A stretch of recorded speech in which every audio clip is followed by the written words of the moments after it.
एक साहूकार के 7 पुत्र एवं 7 बहुएं थीं। 6 बहुओं का मायका था, परंतु 7वीं का कोई मायका और भाई नहीं था।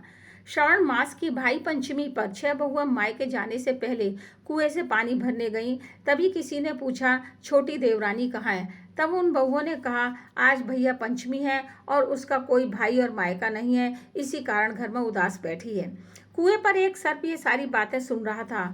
उसे पुरानी बात याद आई कि एक बार इस बहू ने उसकी जान बचाई थी। सर्प भाई बनकर साहूकार के घर गया और बोला कि मैं छोटी बहू का भाई हूँ, परंतु छोटी बहू ने कहा, मेरा कोई भाई नहीं है।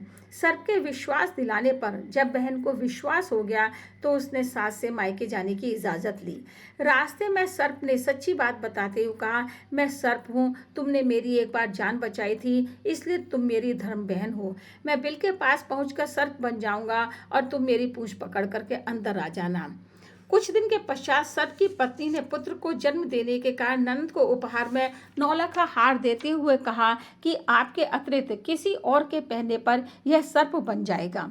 2 दिन के बाद बहू को यह मालूम हुआ कि उसका पति उसको लेने आ रहा है। तब उसने ईश्वर से बाबी के स्थान पर महल बनाने की प्रार्थना की, क्योंकि उसके पति को यह जानकर अच्छा नहीं लगेगा कि उसका भाई सर्प है।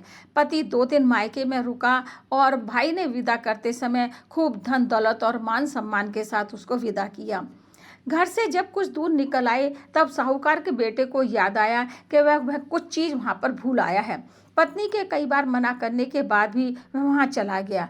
अब उस स्थान पर, महल के स्थान पर बाबी थी। क्रोध में उसने पत्नी से पूछा, यह क्या राज है?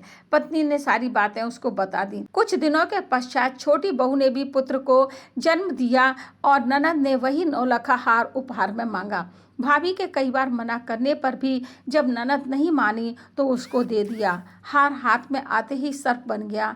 तब भाभी ने ननद को सारी बात बता दी। उसी समय से सावन की शुक्ल पंचमी के दिन सर्प की पूजा की जाती है।